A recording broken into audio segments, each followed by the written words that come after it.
कोई व्यक्ति नहाने से पहले कीचड़ लगा ले कि अभी मैं नहाऊंगा, उसको क्या बोलेंगे अपन? मूर्ख नहीं, मूर्खों का शिरोमणि। ठीक है ना?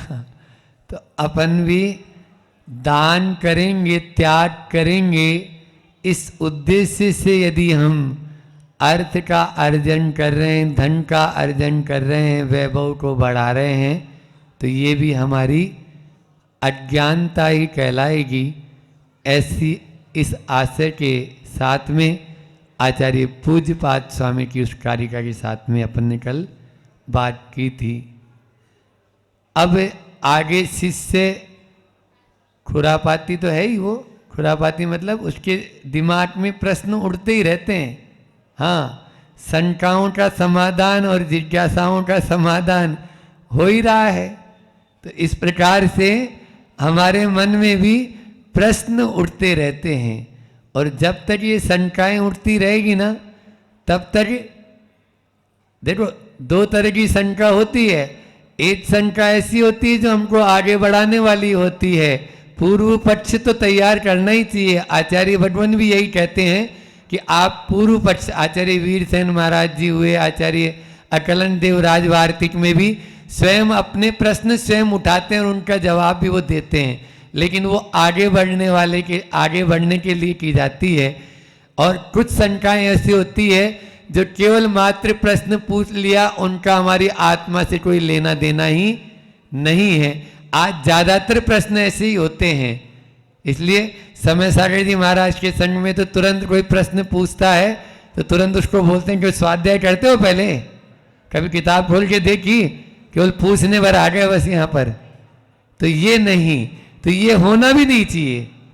पहले आचार्य भगवान भी जल्दी से जवाब नहीं देते हैं, वो पहले बोलते हैं आप ढूंढो, आप स्वयं ढूंढेंगे उस उत्तर की कीमत होगी, और फ्री पॉकेट में मिल गया उसकी कोई कीमत नहीं होगी। यहाँ पर वह प्रश्न कर रहा है, जिज्ञासु है, जो बार बार एक कारिका के बाद में दूसरी कारिका के लिए फिर से वह प्रश्न उसके मन में उठता है कि जब ऐसा तो है नहीं कि जो धन हम अर्जन कर रहे हैं उससे सुख सुविधाएं नहीं होती। आप बोल भले ही रहे हो, हम चाट पकौड़े खाते हैं कितना मजा आता है, हम टेलीविजन देखते हैं तो कितना मजा आता है, आनंद आता है नहीं आता है। तो इन भोगों में जब आनंद है तो फिर आप क्यों हमें इतना समझा रहे हैं भगवान? तो बोलते हैं बेटा, इन भोगों में तुम सुख मान जरूर रहा है, वो सुख है नहीं, वो सुखाभास है तेरा। और कारिका के माध्यम से पूज्यपाद स्वामी हम सबसे क्या कह रहे हैं, इष्टोपदेश की उस कारिका को लेते हैं। आरंभे तापकान प्राप्ता वतृप्ति प्रतिपादकान अन्ते सुदुस्त्यजान कामान कामम कह सेवते सुधी।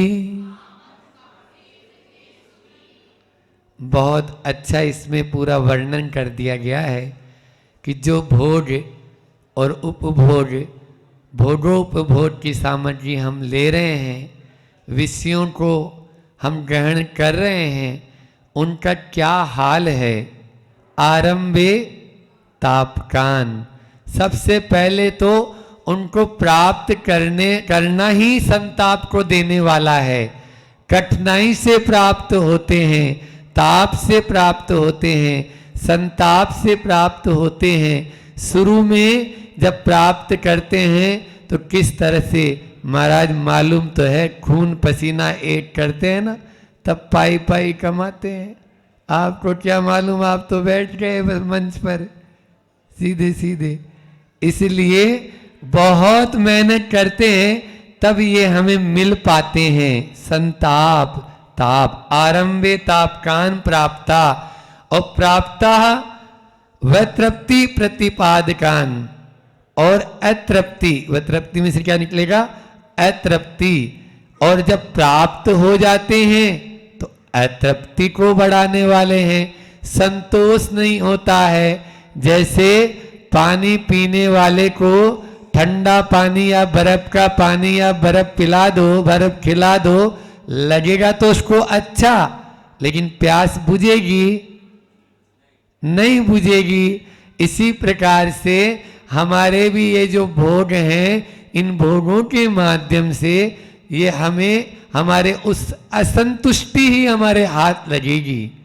और तीसरा फिर और क्या बता रहे, अंते सुदुस्तजन कामान। अंते यानी इनका अंत कैसा है?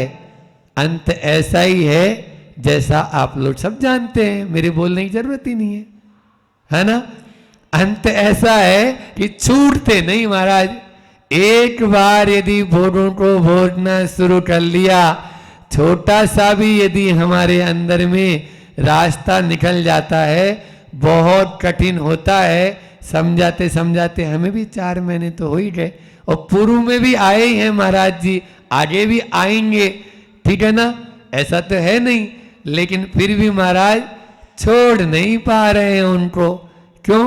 कमी जरूर आ रही है, ऐसा नहीं है कि आप लोगों में कमी नहीं आई है, लेकिन फिर भी जिस अनुपात में, वो तो क्या होता है, जैसे जैसे उम्र बढ़ती, देखो क्या होता है संसार में, एक चीज ऐसी है जो प्रतिदिन घट रही है, और एक चीज ऐसी जो प्रतिदिन बढ़ रही है। अभी इसके पहले की कारिका में आया था ना, आयुर्वेदिक क्षयोत्कर्ष से, तो आयु का क्षय हो रहा है, प्रतिपल आयु तो घट रही है, और तृष्णा नागिन बढ़ रही है। जो जो ढंग के लहर जहर की आवे, ये जैसे जैसे डसती जाती है वैसे ही लहर आती जाती है, और लहर आती है, और लहर आती है। ये चल ही रहा है, अनादि काल से हमारा यही संपर्क, यही संबंध बना हुआ है। यहाँ पर भी आचार्य है। फिर आगे देखो अंतिम चरण, चौथे चरण में क्या कह रहे हैं, कह सेवते सुधि कामम। इन सब को कौन सुधि, सुधि यानी आप लोग, आप लोग खुद ही थोड़ी हैं, सब सुधि श्रावक बैठे हुए यहाँ पर। तो सु यानी अच्छी, धी यानी बुद्धि, अच्छी बुद्धि वाला कौन श्रावक होगा, कौन वह होगा जो इनको भोगेगा, सेवते, इनका सेवन करेगा। वह सेवन कभी भी नहीं करेगा। ये बात अलग है कि हम उनको छोड़ नहीं पा रहे हैं। क्या होता है, एक दो चीज होती है, एक होता है साइनाइट, 2 तरह का जहर है, और एक होता है सिगरेट। तो सिगरेट के ऊपर भी लिखा हुआ है इंजीरियस फॉर हेल्थ, है ना, खतरनाक है वह। लेकिन अगर प्रारंभिक भूमिका में पूछेंगे तो उससे बोलेंगे तो वह यही बोलेगा कि नहीं, मेरे से छूट नहीं पा रही है, छोड़ना तो चाहता हूँ। और साइनाइड, उसी व्यक्ति से बोलो, वो भी तो जहर है, लेकिन उसको वो छुएगा। किसी को बोला जाए भैया ये साइनाइड की थोड़ी सी एक्स्ट्रा स्वाद बता दे, तुम्हें 1 करोड़ रुपया देंगे। वो बोले 1 करोड़ नहीं, तुम्हारी पूरी जायदाद लिख देगा तो भी मैं बताने लायक ही नहीं रहूंगा। जीप पे जैसे ही टच करूंगा और तुरंत मेरा अंत हो जाएगा। हमने विषयों को साइनाइड माना, इन भोगों को साइनाइड माना, तो छोड़ दिया उसको तुरंत, भैया नहीं छूना ही नहीं, डोंट टच। और आपने उसको सिगरेट की तरह मान रखा है। प्रारंभिक भूमिका में ऐसा ही होता है, लेकिन उनको साइनाइड मानेंगे, एक पल नहीं लगेगा छोड़ने में। इसलिए अपन को छोड़ना तो है ही, नहीं छोड़ेंगे तो वो आपको छोड़ देंगे। गुटखा खाने वाला होता है ना, तो गुटखा खाने वाला शुरू शुरू में बोलता है महाराज मेरे से छूटता नहीं है जो अभी बात बोल रहा हूं मैं। और एक दिन ऐसा आता है कि गुटखा ही उसको छोड़ के चले जाता है। क्यों? क्योंकि देखो भोगों की भी यही स्थिति है, आप छोड़ेंगे तो बहुत अच्छी बात है, अन्यथा आपके अंदर में वो कुवत ही नहीं बचेगी, आपके अंदर में वो कैपेसिटी नहीं रहेगी, और आप उनको भोग ही नहीं पाएंगे। एक दिन ऐसा आएगा वहां पर आता है ने, भोगों को अभी पूजा में पढ़ा ना अपन ने, फल चढ़ाते समय आचार्य श्री की पूजा की पंक्तियां बहुत अच्छी है। भोगों को इतना भोगा कि खुद कोई भोग बना डाला, साध्य और साधक का अंतर मैंने आज मिटा डाला। हमने अपना इस अंतर को ही मिटा दिया कि हमें क्या पाना है और हम कौन हैं, इन दोनों का अंतर मिटा डाले, है ना। इसलिए साध्य और साधन का अंतर वहां पर। तो क्या तो पाना है, हम साध्य क्या है हमारा, उसको पाना है, वो आत्म तत्व है। इसकी शिक्षा केवल मात्र इसी यूनिवर्सिटी में मिलेगी। बाहर की कोई भी विद्यालय और विश्वविद्यालय में इसकी शिक्षा नहीं दी जाती है। इसीलिए हमको क्या पाना है ये महत्वपूर्ण है, और पाना है तो उसका तरीका क्या है, साधन क्या है, उसको भी हमें ध्यान में रखना है। यदि गलत साधन को हमने अपना लिया है तो 3 काल में नहीं हो सकता। वहां पर आचार्य ज्ञान सागर जी महाराज जी ने समय सार में एक कारिका का विशेषार्थ में लिखा कि विषय भोग और 2 पथ पंथी चले न पंथा, 2 मुख सुई सुए न कंथा, 2 बात नहीं होई सयाने, विषय भोग और मोक्षहु पाने। विषय भोग और मोक्षहु पाने, ये दोनों एक साथ नहीं होंगे, दोनों बातें एक साथ नहीं चलेगी। लेकिन आजकल का क्या कहे, प्रमाण सागर जी महाराज सुनाते हैं ना कि एक ट्रेन के अंदर 2 यात्री बैठे हुए हैं, ऊपर वाला बर्थ वाला नीचे वाले मिडिल वाले से पूछता है, भाई साहब कहाँ जा रहे हो? वो बोले बॉम्बे। वो बोलता वाह क्या टेक्नोलॉजी चलाई है भारतीय रेलवे ने कि ऊपर वाली बर्थ जो है वो कलकत्ता जा रही है और बीच वाली बर्थ बॉम्बे, क्योंकि उसको कलकत्ता जाना था। ऐसी स्थिति हो रही है कि एक ही गाड़ी में दोनों बैठे हुए हैं। ऐसा होता है, ये भारतीय रेलवे नहीं है, ये तो महावीर स्वामी की रेलवे है। एक ही साइड जाएगी, 2 साइड नहीं जा सकती है। विषय भोग और मोक्ष पाने, भोगों को ही भोग लो और या फिर मोक्ष की बात ही कर लो, दोनों काम एक साथ नहीं होंगे।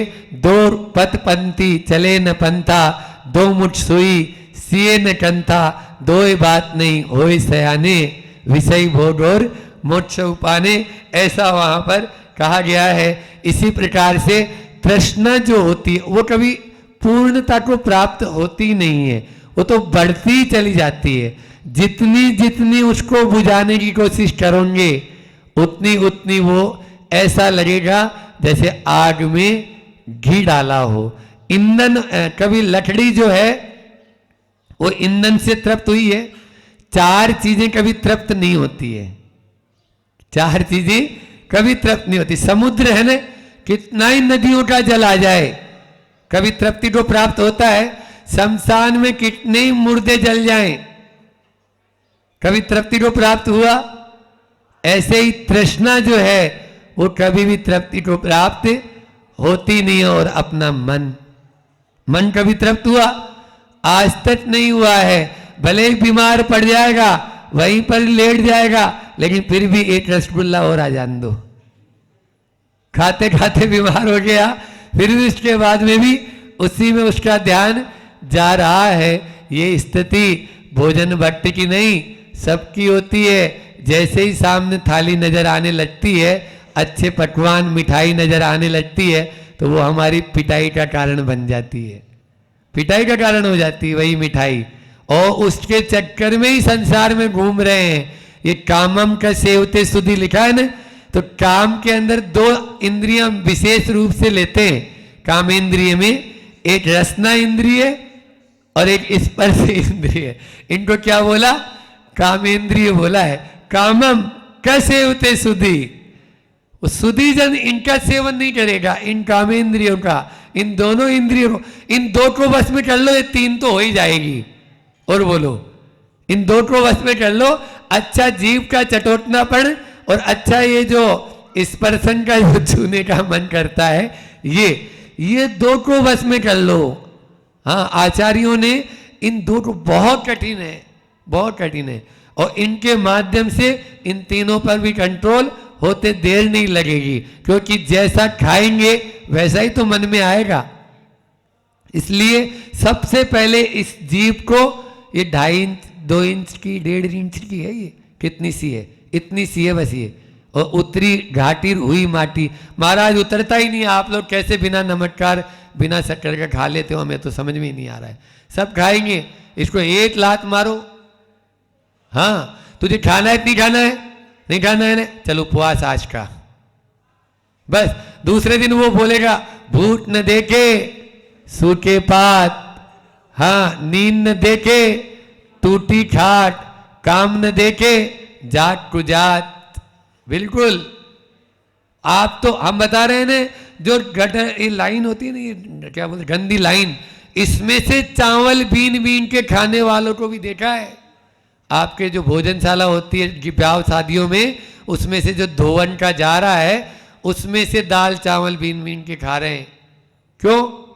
पेट ऐसा ही है, इसलिए चिंता नहीं करो, आपको तो बहुत अच्छा मिलेगा, बस बिना और इसका ही ज्यादा जो है ना तड़क भड़क सात्विक खाओ। तामसिक जैसे ही उसमें कुछ भी डाल देते हैं, दीदी तो नेचुरोपैथी की है ही, तो वो जानती है, क्योंकि आप लोग सब मिलावट, हर चीज में मिलावट करने, दूध भी आएगा तो उसको जैसा है वैसा नहीं पिएंगे, उसमें शक्कर डाल के पिएंगे, क्योंकि मिलावटी राम, आपका नाम ही मिला। बस थोड़ी बेईमानी तो करना ही है, हर चीज में नमक डाल के शक्कर डाल के खाना ही है, और ये सब जहर है, और ये तामसिक और राजसिक आहार बना देते हैं, सात्विक आहार से आपको वंचित रहने देते हैं। जो नेचुरल प्रकृति ने जैसा दिया है आप वैसा ले। आचार्य भगवान को देखें अपन, बिल्कुल वो तो आलोकित भोजन जो यानी सूर्य से पके हुए रहते हैं। हरि का भी त्याग हो गया, जैसे महाराज जी हमारा है आचार्य श्री का, तो हरि में भी क्या है, हरि का भी ऐसा ही है, क्योंकि वो सूर्य के प्रकाश से नहीं हुआ ना। गेहूं है, बाजरा है, उड़द है, जो है मूंग है, मोट है, ये आपके शरीर में विकृति पैदा नहीं करेंगे, ये शरीर का शोधन करेंगे और आपको आगे तक लेके जाएंगे। आज जितने फल सब्जियां आ रही है सब इंजेक्टेड आ रही है, और दूसरा इनके माध्यम से विकृति भी पैदा होएगी। ये भले ही अलग बात है कि वो रफेज होती है और शरीर को स्वस्थ रखती है, ये अलग है, लेकिन फिर भी जितना इसके माध्यम से हो जाएगा, सूखे पदार्थ जितने होते हैं उनके माध्यम से वृत्ति जीवन को जीना और आसान होता है, और जीव हिंसा से तो अपन बच ही जाते हैं। इसलिए हमारा मुख्य उद्देश्य है कि हम अपनी इंद्रियों को वश में रखें। इन 5 इंद्रियों को वश में रखेंगे तभी ही हम इन सब से बच पाएंगे। बहुत सारे पुराणों में कहानी किस्से होते हैं, उनके माध्यम से हमें समझाया जाता है, लेकिन ये भी एक विडंबना है, मोबाइल में देख लेंगे, टेलीविजन में देख लेंगे, लेकिन पुराण खोल के नहीं पढ़ेंगे। वो कहानी किससे नहीं है, उसमें ये बताया गया है किससे क्या हानि है, ये बता रहे हैं किससे कहानी, नाम ये किससे कहानी, किससे क्या हानि है ये बता रहे हैं आपको, किससे कहानी। इसलिए उनको पढ़ लो तभी अपना रहेगा। आदिनाथ भगवान के पूर्व भव में आप देखो 83 लाख तो ऐसे ही चले गए, है ना, 83 लाख पूर्व पूरे भोगों में ही चले गए। सोदर इंद्र को भी चिंता हो रही कि 1 लाख बचा है, अब एक पूर्व बचा है, उसको तो बचा लो, और उसी के माध्यम से उनको वैराग्य किया गया। जब उनकी ये दशा थी और उनके और भावों को देखेंगे तो उसमें तो छिपकलियों के खून को वो पीने के लिए था, उसमें महाबल का जब जीव था। तो ऐसे तो इनके माध्यम से बहुत सारे हैं कहानी किससे भरे हुए हैं। इनके माध्यम से एक ही बात समझ में आती है, इनको जितना भोगेंगे उस कुत्ते की तरह हालत होगी कि बस वो हड्डी चूस रहा है, कुछ भी नहीं रहा, अपना ही स्वयं का जा रहा है। इस प्रकार से आरंभे तापकान व तृप्ति प्राप्ते व तृप्ति प्रतिपादकान अंते सुदुस्तुजान कामम कामम कर सेवते सुधी। हमें यदि आगे बढ़ना है मोक्ष मार्ग में, इस कारिका का बार बार चिंतन करेंगे तो निश्चित रूप से यह हमारे मोक्ष मार्ग में आगे बढ़ने के लिए बहुत सहायक होगी। समय आप सबका पूर्ण हो गया है, इतना ही रखते हैं। बोलिए अहिंसा परमो धर्म की, आचार्य गुरु और विद्यासागर जी महामुनिराज की।